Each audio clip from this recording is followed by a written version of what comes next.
नाहीतर आपल्याला माहिती आहे हे काय करतील, आपल्याच ऑफिसमध्ये फॉर्म भरतील, डुप्लिकेट सह्या मारतील. जर डुप्लिकेट सही मारली त्याच्यावरती फौजदारी कारवाई करण्यास आपण मागे पुढे बघायचं नाही. त्या माझी सगळ्यांना विनंती आहे की जो BLO नाटक करत असेल त्याला आपण व्यवस्थित त्याला समज देऊ, नसेल तर त्याला त्याच्या कामातून कशी गच्छंती करायची याची योजना लावू.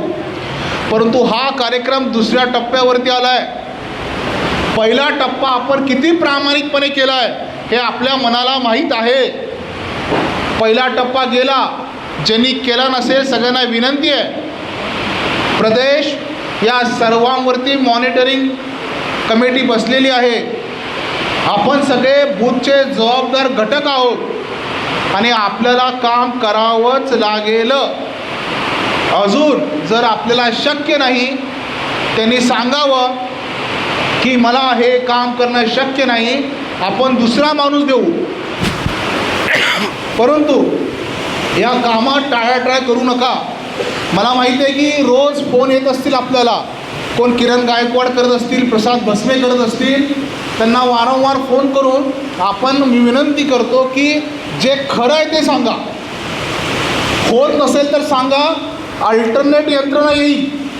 पण बिचाऱ्यांचं काय, ते बिचारे फोन करतायत, त्यांची पण शोकांतिका आहे. तो पण शेवटी माणूस आहे तुमच्या आमच्यासारखा. अंत पाहू नका.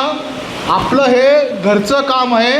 आपल्याला पैकीच कोणतरी ग्रामपंचायत सदस्य व्हायचं आहे, सरपंच व्हायचं आहे, उद्या ZP लढवायचे, ग्रामपंचायत समिती लढवायचे, पंचायत समिती लढवायचे. आत्ता जर हरला, या सर्व आता आपली स्थिती आपल्याला माहिती आहे की आपण कशामुळे मागे राहतोय. मुंबईचा वोटर आपण आणू शकत नाही कारण की आपल्याकडे तेवढी दानत नाही आहे. मग काय करायचं, आणि उडून टाकी आता कशाला डोक्याला ताप करून घेत आहे. तुमच्या गावचे जे हौशे नवशे सगळे पुढारी आहेत ना, करा जागा त्यांना. कारण की आता आपल्याला माहिती आहे ग्रामपंचायतीच्या निवडणुका लागतील आणि जर काम करत नाही मात्र तिकिटीला पुढं, मग त्याला पक्षाने पण विचार करावा लागेल की काम करायला मागं पण तिकिटाला सगळ्यात पुढं. ही भारतीय जनता पार्टी आहे, असं चालणार नाही. प्रदेश तुमच्यावरती लक्ष ठेवून आहे. त्यामुळे सगळ्यांना विनंती आहे, जो हौसा आहे नवसा आहे, गुडघ्याला बाशिंग बांधून बसलाय ना, त्याला जागा करा. कारण मॅपिंगच्या वेळी ते जागे झाले नाहीत. जर कोणाचा भ्रम असेल मी काम न करता मला तिकीट दिलं जाईल, तो भ्रम चुकीचा आहे.